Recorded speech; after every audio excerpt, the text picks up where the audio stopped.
Shalom, apa kabarnya ibu-ibu yang luar biasa? Kami dari Korwil 4 senang sekali bisa melayani Tuhan dan WBI Korda Jawa Barat. Saudara, kita boleh kasih salam mungkin di kolom komen dari Korwil 1 sampai 4 kita boleh menyapa, katakan shalom, Tuhan Yesus memberkati. Kita bersyukur bahwa hari ini kita boleh mengikuti ibadah Korda se-Jawa Barat. Mari kita naikkan ucapan syukur bagi Tuhan bahwa kecaplah dan lihatlah betapa baiknya Tuhan dalam kehidupan kita. Haleluya. Mari kita sama-sama bangkit berdiri, saudaraku. Kita naikkan pujian ini. Kecaplah dan lihatlah betapa baiknya Engkau Tuhan dalam hidup kami.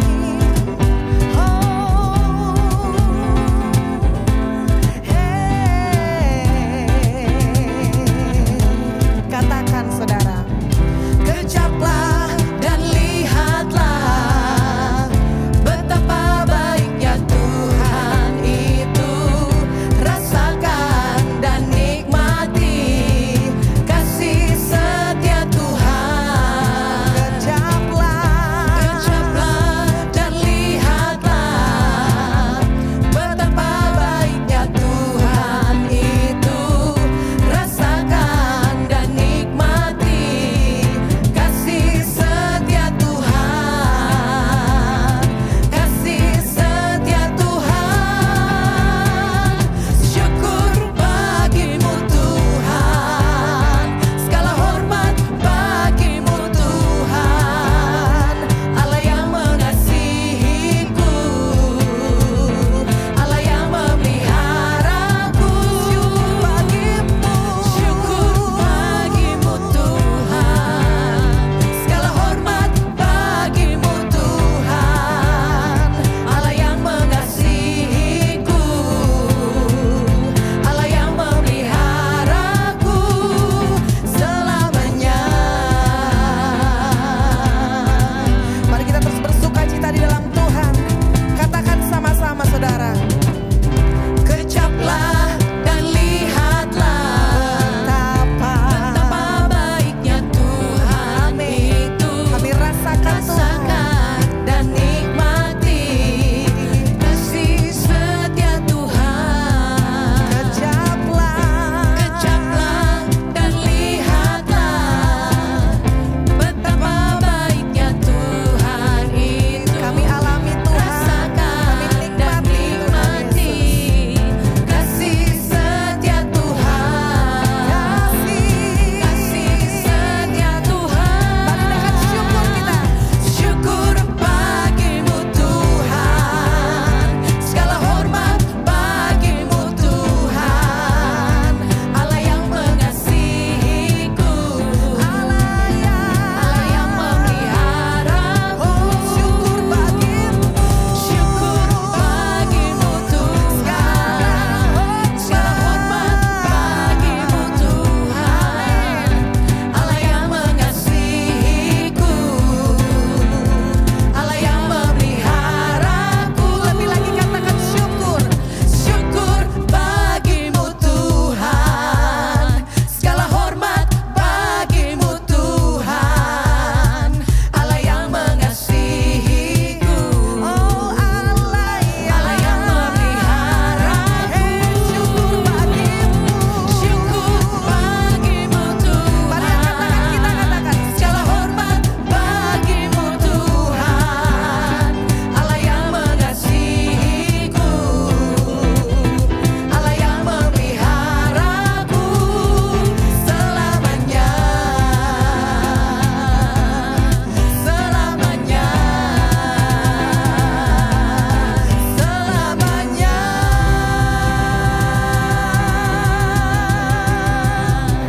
Haleluya, silakan duduk saudara.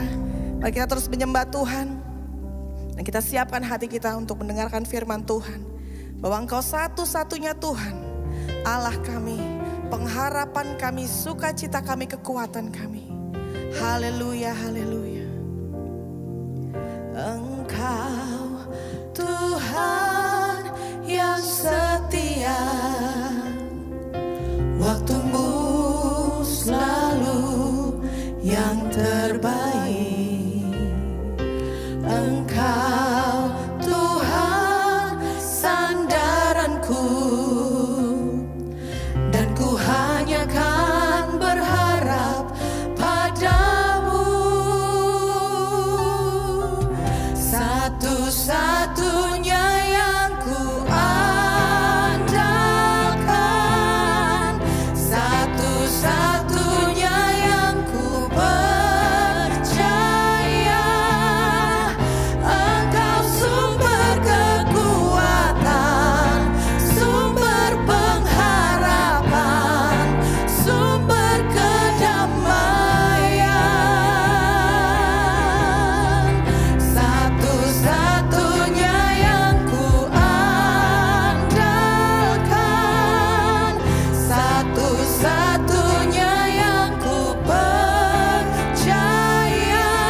katakan bahwa Tuhan satu-satunya. Engkau Tuhan yang setia. Waktumu Tuhan, Waktumu selalu yang terbaik. amin. Engkau Tuhan sandaranku. Kami hanya berharap padamu Dan Tuhan ku hanya Yesus. kan berharap padamu. Pada setiap kita angkat tangan, kita katakan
sembah, kami tinggikan namamu Yesus. Haleluya. Mari WBI Korda, mari angkat tangan kita. Kialalabaya syakalabalaba. Kau Allah yang besar, ajaib dan mulia. Kau Yesus yang selalu membuatku terpesona. Segala pujian bagimu ya Tuhan. Hanya Kau yang layak ku agungkan. Kau Allah yang besar, ajaib dan mulia. Kau Yesus yang selalu membuatku terpesona. Segala pujian bagimu ya Tuhan. Hanya Kau yang layak ku agungkan. Kau Allah yang besar, ajaib dan mulia. Kau Yesus yang selalu membuatku terpesona. Segala pujian bagimu ya Tuhan. Hanya Kau yang layak ku agungkan. Hanya Kau yang layak ku agungkan. Hanya Kau yang layak ku agungkan.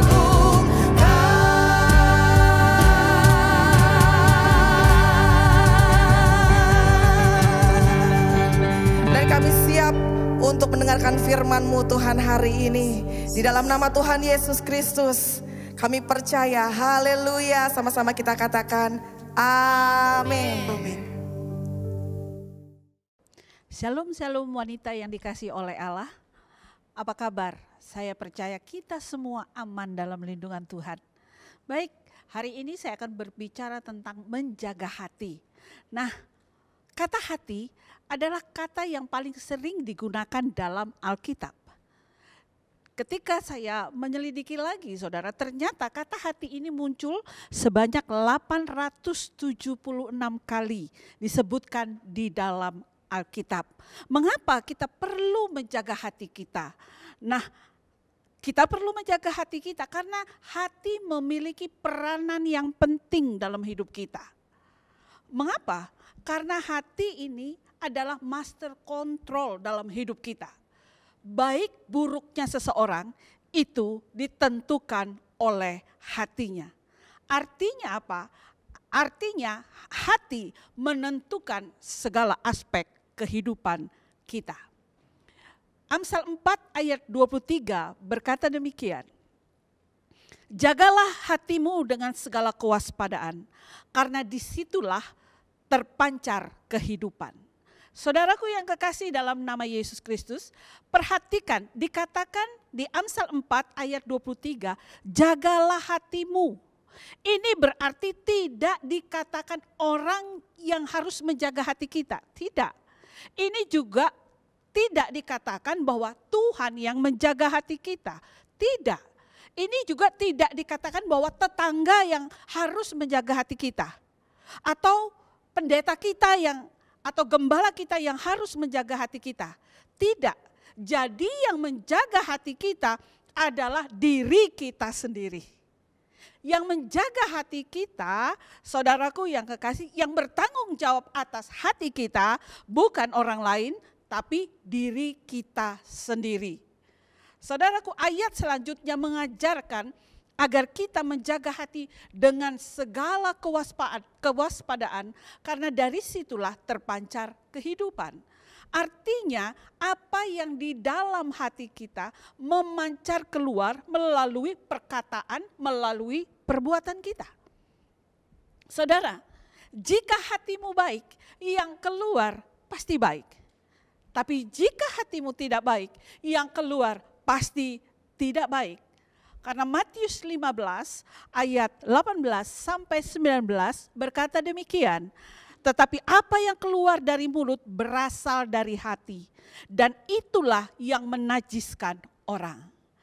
Karena dari hati timbul segala pikiran jahat, pembunuhan, perzinahan, percabulan, pencurian, dan sumpah palsu dan hujat.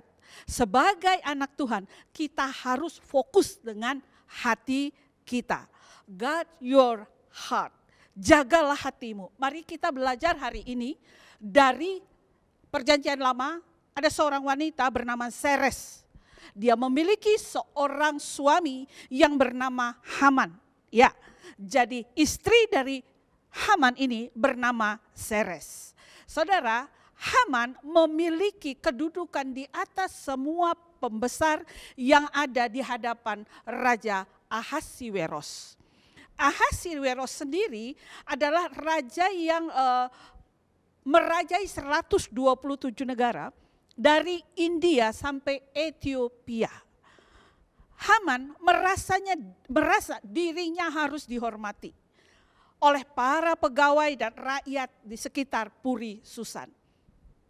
Dan setiap rakyat pegawai yang bertemu dengan Haman, saudara, harus sujud menyembah Haman. Nah, suatu saat Haman bertemu dengan Mordekai. Dan Mordekai tidak mau sujud menyembah Haman.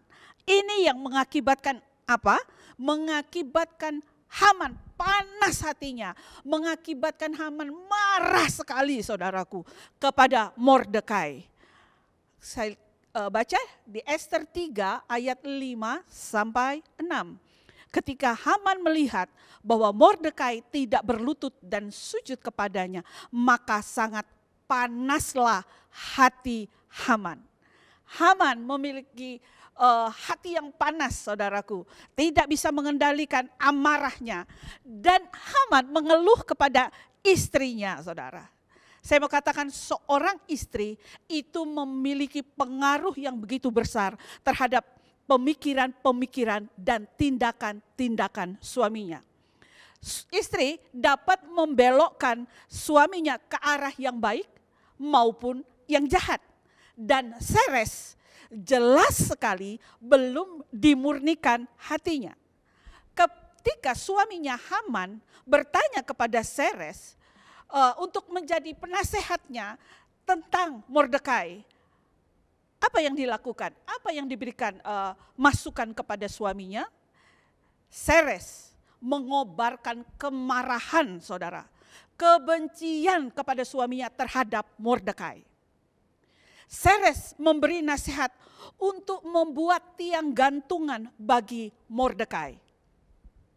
Haman dengan tipu muslihatnya, saudara, berhasil memujuk Raja Ahasiweros untuk memusnahkan semua orang Yahudi yang ada di wilayah kekuasaan Ahasiweros. Tapi berkat pertolongan daripada Tuhan, Mordekai dan Ester berhasil menggagalkan rencana jahat Haman. Bahkan endingnya adalah Haman sendiri yang tergantung pada tiang gantungan yang dia buat sendiri. Itu karena apa? Ada nasihat dari istrinya, Seres. Dan Seres, saudaraku, harus menyaksikan bukan saja suaminya yang digantung di tiang gantungan, tapi 10 putranya juga digantung di tiang gantungan. Ini karena apa? Ini karena Haman dan Seres tidak bisa menjaga hatinya, yang akhirnya membawa keluarga ini kepada kebinasaan. Ingat, saudara, perempuan itu memiliki tugas istimewa dari Tuhan. Sebagai penolong suami, menjadi tiang bagi bangunan. Bangunan ini berbicara soal apa? Bangunan berbicara soal keluarga. Tiang itu berbicara tentang berdoa untuk keluarga. Jika perempuan itu tidak menjadi pendoa bagi keluarganya, berarti ia sedang meruntuhkan keluarganya. Setiap perempuan yang mendirikan keluarganya adalah ia yang selalu berdoa untuk suami dan anak-anaknya.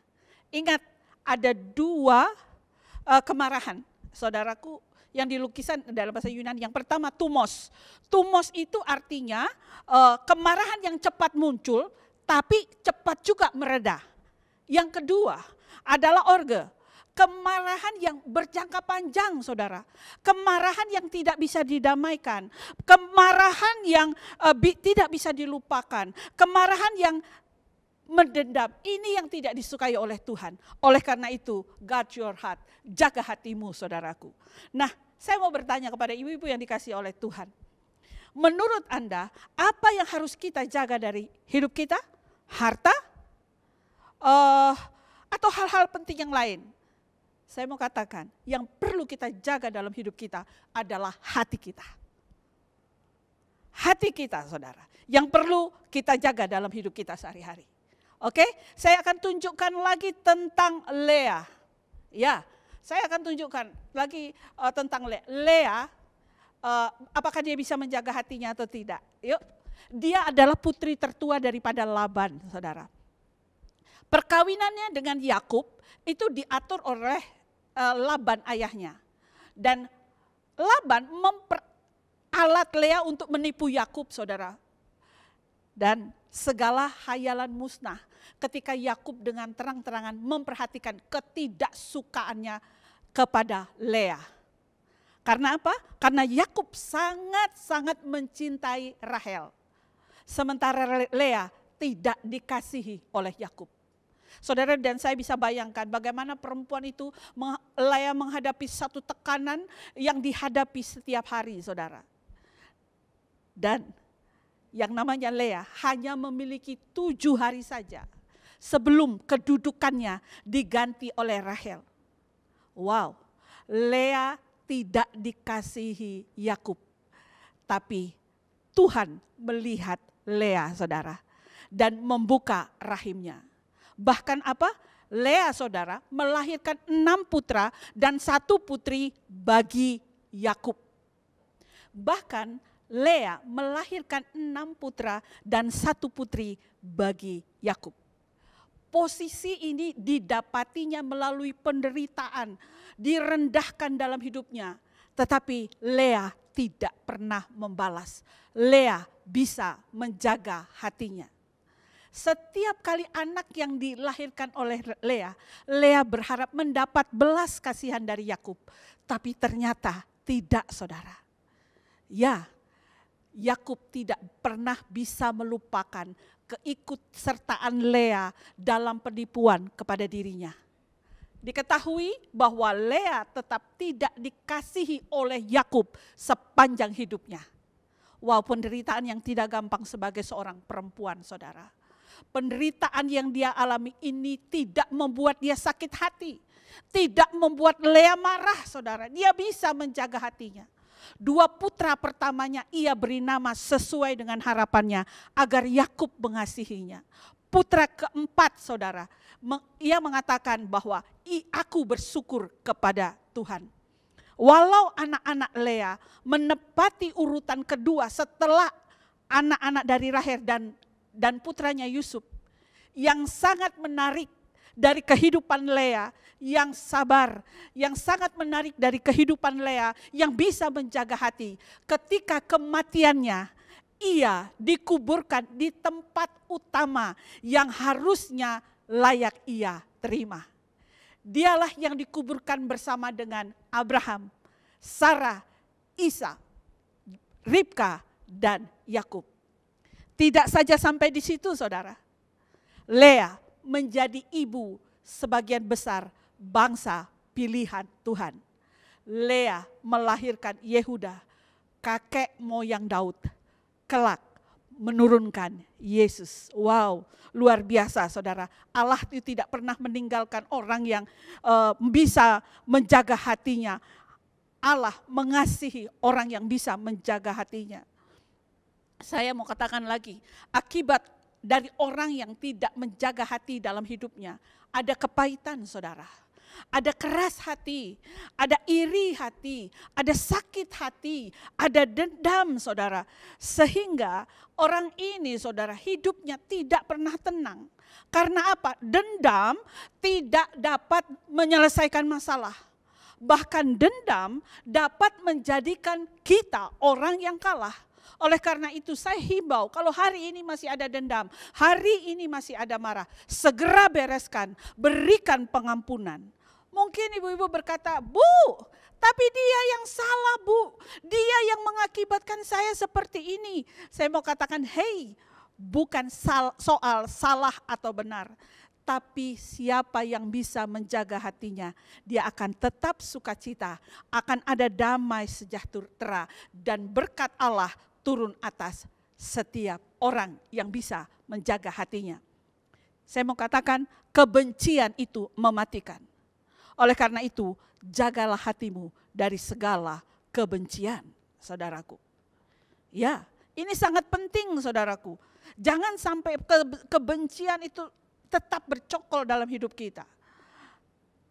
Sangat penting bagi setiap kita orang percaya untuk menjaga hati kita dari kontaminasi sakit hati. Dan jangan sampai saudara dan saya terpreset oleh karena kontaminasi sakit hati tersebut. Miliki setiap kita antigores yang tidak mudah iri hati dan tidak mudah sakit hati. Rubah hati saudara, maka hidup saudara akan berubah. Saudaraku, kita harus detoks hati kita agar hati kita tidak tercemar oleh hal-hal yang buruk, tidak terkontaminasi oleh hal-hal yang salah. Maka dengan melakukan detoks hati kita, kita bisa mengelola hati kita dengan mengarahkan hati kita pada hal-hal yang baik. Karena begini, ketika Tuhan ada di hati kita, maka kita berpikir benar, hidup kita benar, melakukan yang benar, dan segala sesuatunya menyenangkan hati Tuhan.